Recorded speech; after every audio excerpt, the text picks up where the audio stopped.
Welcome back to TellyCast Live from the Palais at MIPCOM in Cannes. So you know them as SpongeBob SquarePants and Patrick Star, but today we're talking to the talented actors behind these iconic voices as we welcome to TellyCast Tom Kenny and Bill Fagerbakke.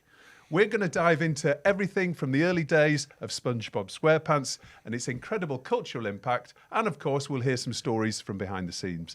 Tom, Bill, thank you for joining us. How are you doing? You're going to really get to know us. More than you want to, probably. Amazing to have you here, guys. How are you? You okay? Great, man. We're thrilled to be on, and wow, MIPCOM. Yeah. We do stupid voices, and they brought us here. So it's pretty great. Is it your first time? First time in Cannes? First time at MIPCOM? Oh, yeah. Well, no. I was at MIPCOM pre-SpongeBob, probably 30 years ago. Wow. For a motion capture, an early motion capture animation project whose name escapes me at the moment. Okay. But yes, one of the many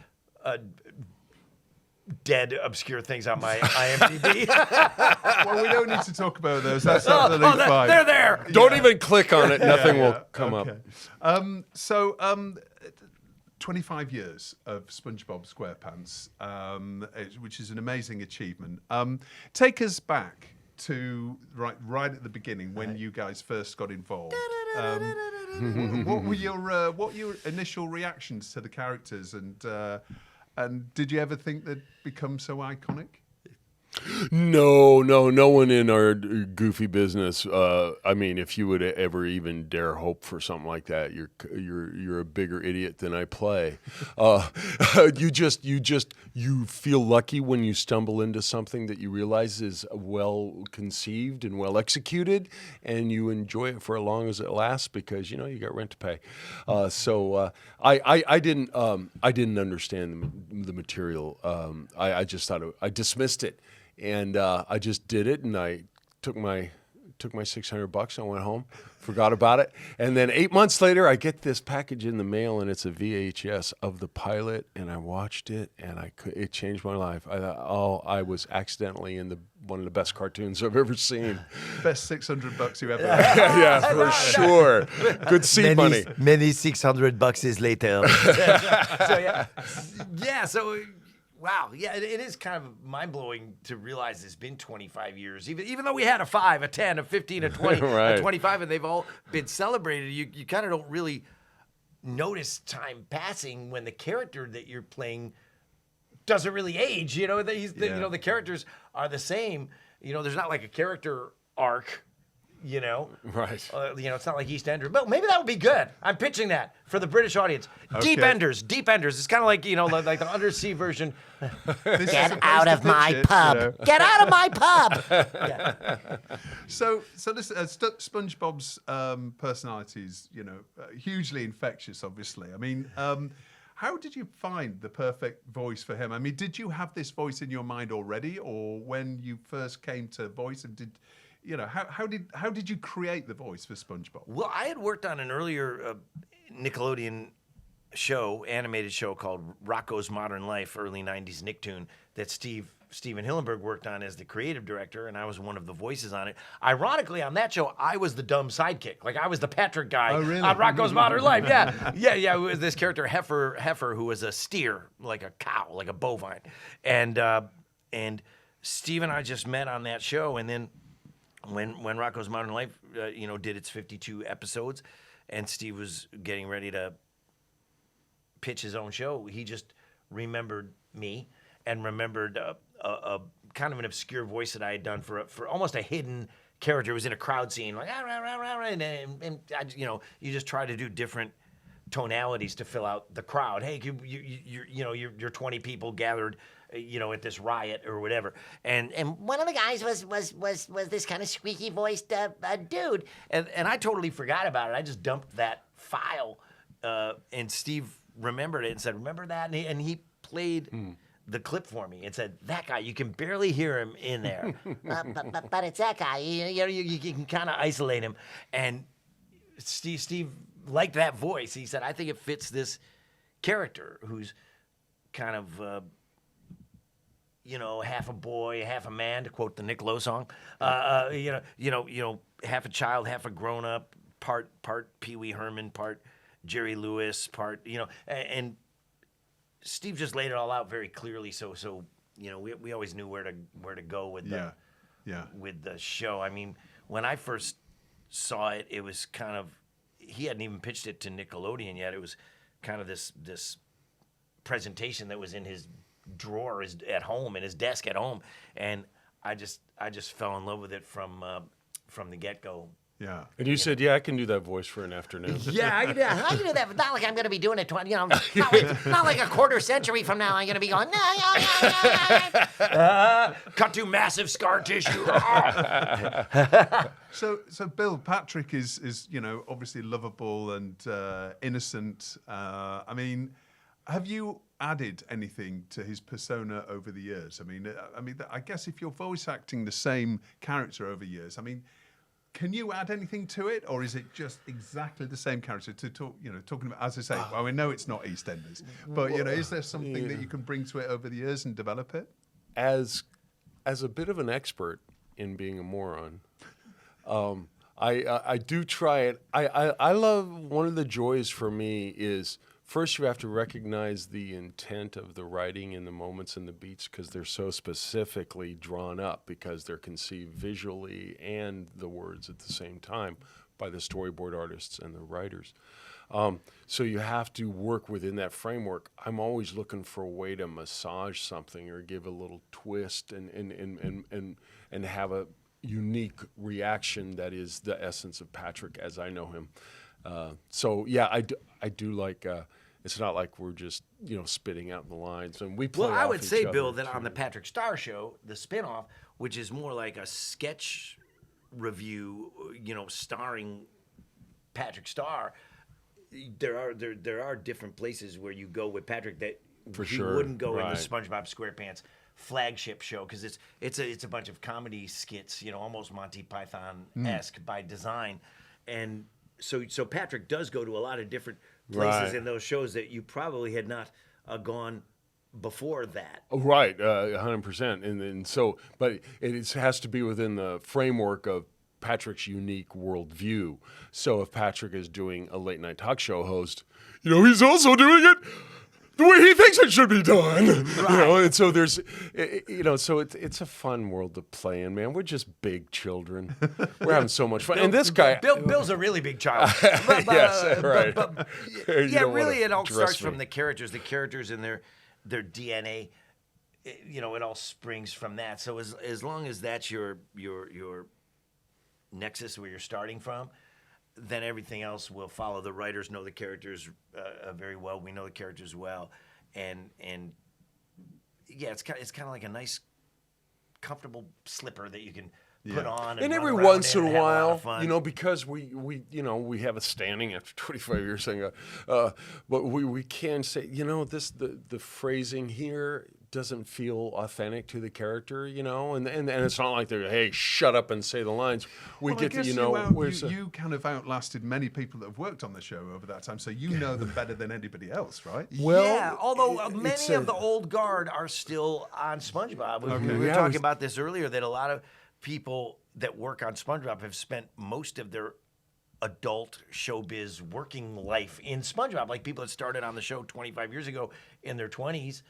And here we are, 2.5 decades later. Yeah, so there is a mutual respect there, and then the rest of them are they loved SpongeBob when they were children, and it inspired them to go into animation, and their first job is working on SpongeBob. Yeah. So there's this great vitality and excitement that is. You just don't find, if it was a live action show, there wouldn't be this much excitement. Yeah. There'd be like, all right, well, what's he doing? It's this week, fun to talk to these, work with people who, they got in trouble in 4th grade for doodling SpongeBob in their textbook, and now they're working on the show SpongeBob, which was their favorite show when they were in their formative stages. Extraordinary. So yeah, it's a beautiful thing. It's a nice mix of like curmudgeonly, crusty old timers. Actually, and new blood. Vincent Waller, who's one of the people that's been around forever, as Tom referred to.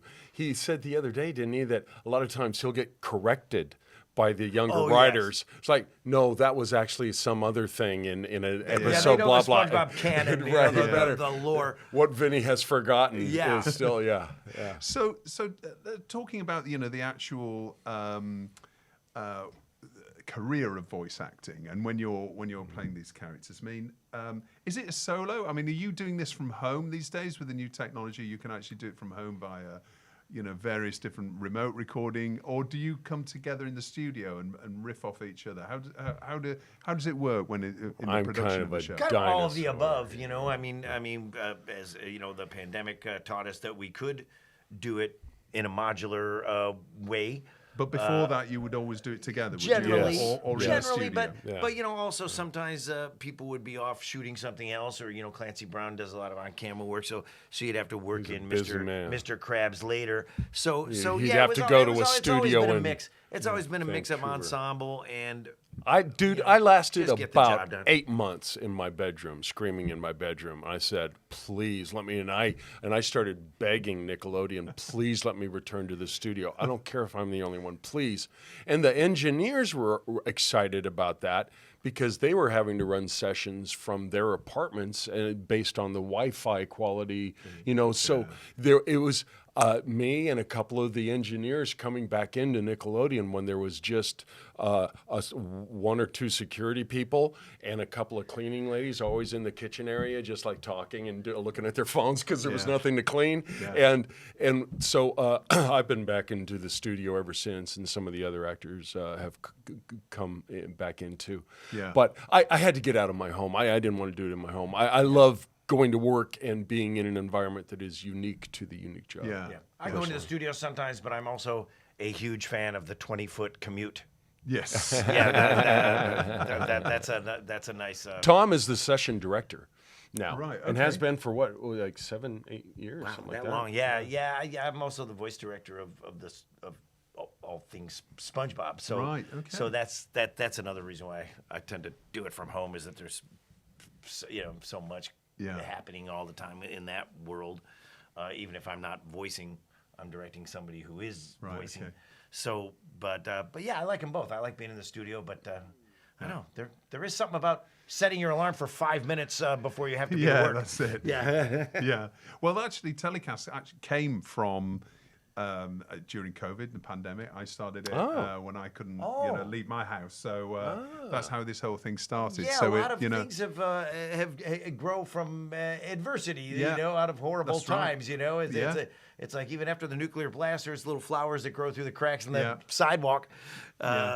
So that's it. No, well, that's life. And you're right. The experience of recording in a studio with a group of people who are really talented doing what they do is much better than sitting at home with whatever technology you've got. I think so. It's a much more social experience. There must, after 25 years, however many sessions over those 25 years, there must be an extraordinary number of bloopers or behind the scenes, Careful. Memorable moments that you've had. Take us inside, what your highlights of the last 25 years have been. Well, I've worked on cartoons, I'm sure you have too, Tom, where people would, ad-lib freely, and it could be funny, but it was like a wasted take because it wouldn't be germane to what you're doing. So the challenge, if you're ad-libbing things that could never be used in the cartoon. Like, okay, good one, funny, but after a while you're just wasting everyone's time. Yeah. So for me, the challenge is if I'm going to play with that, and they do give us some liberty there, I want it to work. I want it to be an ad-lib that is so good that the producers are going, should we use that? And sometimes you get lucky, but also to make our fellow players giggle. There's a lot of satisfaction there. Yeah. And so the SpongeBob has become a real cultural phenomenon. It's become this brand that's basically outgrown purely an animation. It's a cultural phenomenon. I mean, how do you feel about being involved with this whole train, the SpongeBob train. It is a train, and it's been a runaway train for a quarter century, where just new things. It just keeps picking up speed on the downhill grade. It's kind of an amazing experience. It's and I don't think a lot of actors or creators, writers get to be on something that has that kind of juggernaut, long time juggernaut status. Yeah. It's kind of overwhelming. It's a little much for my mushy, spongy brain. I try to just keep it in Bikini Bottom with the characters because if you start thinking about that, it's global.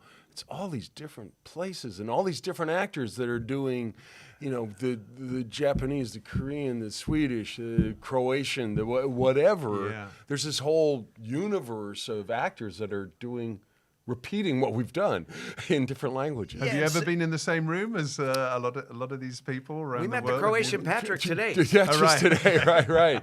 Yeah. Yeah, we've had a few, but not enough. Here at MIP. Right.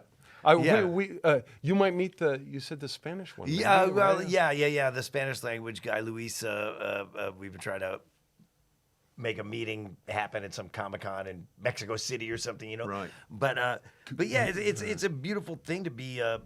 What's one thing that's great about about it is that the characters don't have our faces. Mm-hmm. They don't look like you, so it's easy to have a very functional relationship with this character that's very popular worldwide, but doesn't share your physiognomy, so that's kind of great. I mean, I gotta say, walking around MIP, I just keep seeing all these billboards and pictures and screens with these good-looking people, CSI Toledo or whatever, and it's just like, I don't know. I think I'm having a better time than them. I gotta be honest. I would, it's like, I look at, right. wow, I'm so glad I'm not on those.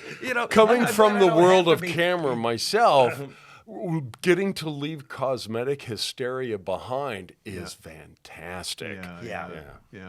And In the voiceover, Bill and I are considered hunks.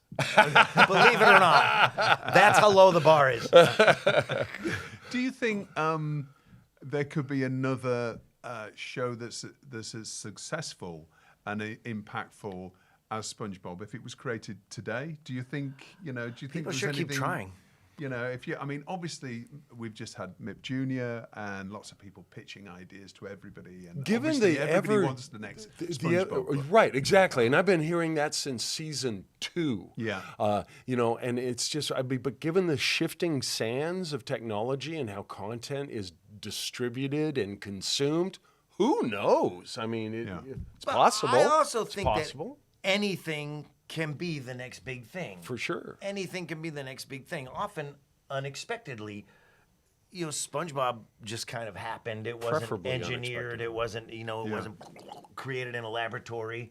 It kind of just happened. It was just something that one guy, Steven Hillenburg, drew on a piece of paper. Yeah. And then the rest all sprang from that, and people responded to it. And, it actually was going to be canceled after season 4. And then came back once people, once the bean counters started seeing how well it was doing and how much licensing and product it was doing. Yeah. But by the way, we're very happy that decision was made.